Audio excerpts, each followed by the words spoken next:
उज्जैन नगर के जंगल में पीलू अपने पति बंटी कबूतर के साथ रहती थी। बंटी लोगों के घर जाकर उनकी गाड़ियाँ साफ करता था और पीलू एक पराठा चटनी का ठेला चलाती थी। पति और पत्नी बहुत मेहनती थे, लेकिन फिर भी गरीब थे। पीलू बर्तन में ही चटनी बनाती थी, जिसे उसे चटनी बनाने में बहुत समय लगता था। उसके पराठे चटनी बहुत ही स्वादिष्ट होते थे।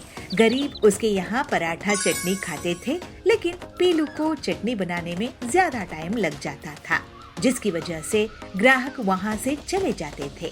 पीलू की आमदनी बहुत कम होती थी। वो मिक्सर ग्राइंडर नहीं ले सकती थी। उसकी दुकान के सामने कालू कौवा का भी पराठा चटनी का दुकान था। उसका खाना बहुत ही बेस्वाद होता था, लेकिन उसके पास मिक्सर ग्राइंडर होने की वजह से वो ज्यादा जल्दी चटनी बना लेता था। एक दिन बंटी एक अमीर चिड़ा टिल्लू के घर में इम्पोर्टेड कार की सफाई कर रहा था। तब उसे गलती से कार की टेल लाइट खराब हो जाती है, तो टिल्लू कहता है, बंटी, तुमने मेरी 50 लाख की इम्पोर्टेड कार की 25,000 की टेल लाइट तोड़ दी। अब मुझे 25,000 ला कर दो। तो बंटी कहता है, सर जी, मैं बहुत गरीब हूँ, मेरे पास पैसे नहीं हैं, मैं आपका नुकसान नहीं भर पाऊंगा। तो टिल्लू कहता है, मैं कुछ नहीं जानता, तुमने मेरा नुकसान किया है, मुझे मेरी नुकसान की भरपाई करके दो, नहीं तो मैं तुम्हारी सरपंच जाबाज से शिकायत करूंगा।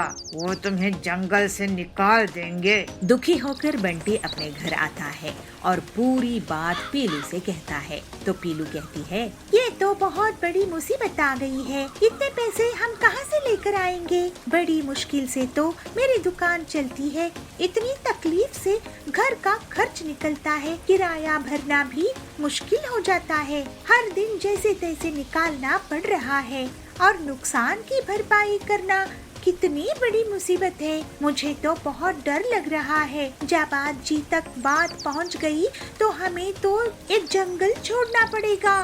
तो बंटी कहता है, मैं पैसे उधार मांगने की कोशिश करूंगा, हरिया से कुछ रुपए मांग कर लाता हूँ, वो ही हमारी मदद कर सकते हैं। मैं भी आपके साथ चलती हूँ। ऐसे कहकर दोनों पति पत्नी दुखी मन से पैसे उधार लेने के लिए हरिया के पास चले जाते हैं।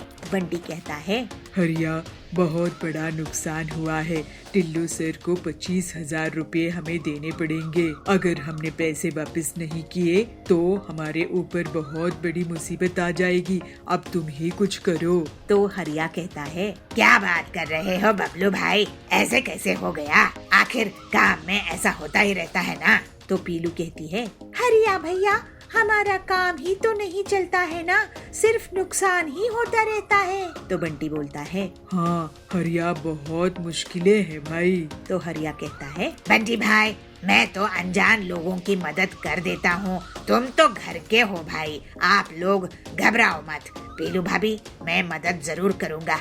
वैसे पीलू भाभी, आपका पराठा चटनी का काम कैसे चल रहा है? तो पीलू कहती है, मेरे पास मिक्सर ग्राइंडर नहीं है भैया, कालू के पास है, तो वो बहुत ज्यादा जल्दी चटनी बना लेता है और मैं अकेले इतना काम नहीं कर पाती हूँ, इसी वजह से कम आमदनी होती है और इतने पैसे नहीं है कि मिक्सर ग्राइंडर खरीद सकूं। तो हरिया कहता है, भाभी, मैं तो मैकेनिक हूँ, मैं आपके लिए मिक्सर ग्राइंडर की मशीन तैयार कर दूंगा, जिससे आपका बहुत मुनाफा होगा। हाँ, वो मशीन बांस की होगी तो आपके लिए बढ़िया रहेगा। वाह हरिया भाई, अगर तुम हमें बांस की मिक्सर ग्राइंडर बनाकर दे दोगे तो हमारी मुसीबत ही हल हो जाएगी। आखिर गरीबों के पास भी तो मिक्सर ग्राइंडर होने चाहिए ना। फिर अगले ही दिन हरिया पीलू के लिए बांस का मिक्सर ग्राइंडर मशीन बनाकर तैयार कर देता है और बंटी को थोड़े पैसे भी दे देता है। बंटी टिल्लू का आधा नुकसान चुका देता है। फिर बंटी और पीलू दोनों मिलजुल कर पराठा चटनी बनाने लगते हैं। तो उनकी दुकान में बबली आती है। अरे वाह पीलू, तुम्हारे हाथ के पराठे चटनी का मजा ही कुछ और है। हाँ, ऐसा नायाब बांस का मिक्सर ग्राइंडर तो मैंने पहले कभी नहीं देखा। तो तो पीलू कहती है, बबली मैडम जी, आपकी तारीफ का शुक्रिया। मैडम, आप अपने ऑफिस में मेरी दुकान के बारे में सबको बताइएगा। क्या मैं आपको 50% डिस्काउंट दे दूंगी इसके बदले में। अब मैं बांस के मिक्सर ग्राइंडर से और तेजी से काम कर सकती हूँ। तो कालू कहता है, अरे बबली मैडम, आप तो मेरी दुकान में खाती थी, अब पीलू की दुकान में चली गई। तो बबली कहती है, माफ करना कालू भाई, तुम्हारा खाना बहुत बेस्वाद होता है। मजबूरी में तुम्हारे यहाँ आना पड़ता था। अब तुम कोई और काम शुरू कर लो। तो कालू कहता है, हे भगवान, सही में मेरा बेस्वाद खाना कोई नहीं खाएगा। मुझे पता था कि मैं एकदम गंदा खाना बनाता हूँ, लेकिन अब तो पीलू के पास बांस का मिक्सर ग्राइंडर है। मैं कुछ और काम शुरू कर देता हूँ। पीलू की समझदारी के कारण उसकी दुकान और तेजी से चलने लगती है। अब तो लोगों की खाने के लिए भीड़ लग जाती है। बंटी टिल्लू का उधार चुका देता है। ऐसे ही एक दिन, हरिया भाई, मैं तो कहता हूँ कि हम दोनों बांस की मिक्सर ग्राइंडर बनाकर बेचना शुरू कर देते हैं। गरीब बहुत खरीदेंगे। आइडिया अच्छा है। फिर हरिया और बंटी बांस के मिक्सर ग्राइंडर बनाने लगते हैं और उन्हें कम दामों में बेचने लगते हैं। लेकिन पूरे जंगल में पीलू के जैसी चटनी कोई नहीं बना सकता था। उसके बाद से हरिया, बंटी और पीलू की अपने अपने काम से बहुत अच्छी कमाई होने लगती है।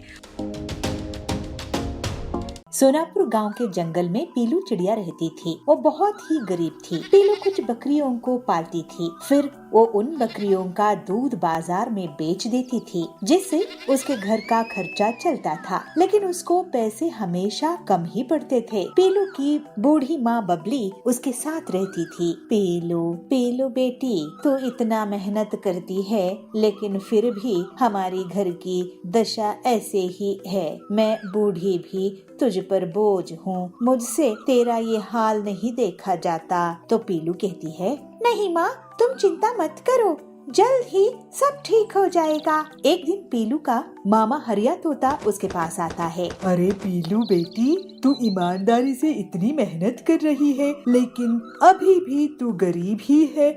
मेरा कहना मान, मुनाफा कमाने का तरीका ढूंढना होगा, जिससे तुझे भी मुनाफा हो और लोगों को भी नुकसान नहीं हो। तो पीलू कहती है, ऐसा कौन सा तरीका है मामा जी, मुझे बताइए।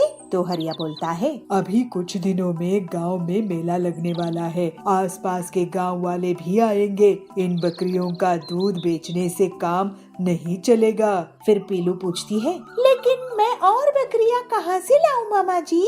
तो हरिया कहता है, नहीं पीलू, नई बकरियां नहीं खरीदनी है।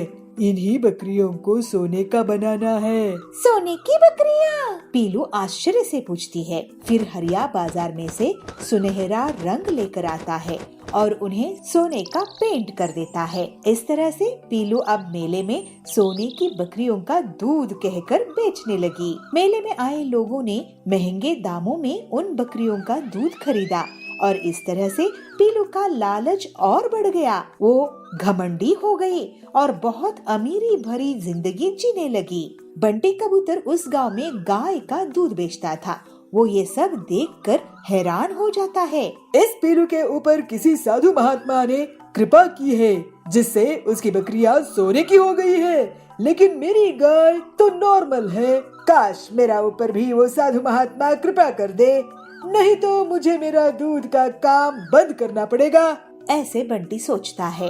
एक दिन पीलू बंटी के सामने से जाती है। देखो बंटी भैया, आपकी दूध की दुकान ज्यादा दिन नहीं चलेगी। ऐसा करो कि मुझे ये गाय बेच दो, मैं तुम्हें पैसे दे दूंगी और तुम कहीं मजदूरी कर लेना। तो बंटी बोलता है, अरे ये मेरा खानदानी काम है, ऐसे कैसे बेच दूं इसे? सोच लो, नहीं तो भूखे मर जाओगे। पीलू के जाने के बाद बंटी परेशान हो जाता है। ऐसे ही बंटी अपनी गायों को पानी से नहला रहा था। तभी पीलू उसके घर के पास से बड़ी शान के साथ अपनी बकरियों को घास चराने के लिए निकली। कोई मेरी इन सुनहरी बकरी को ना चुरा ले, नहीं तो साधु महात्मा का श्राप लगेगा।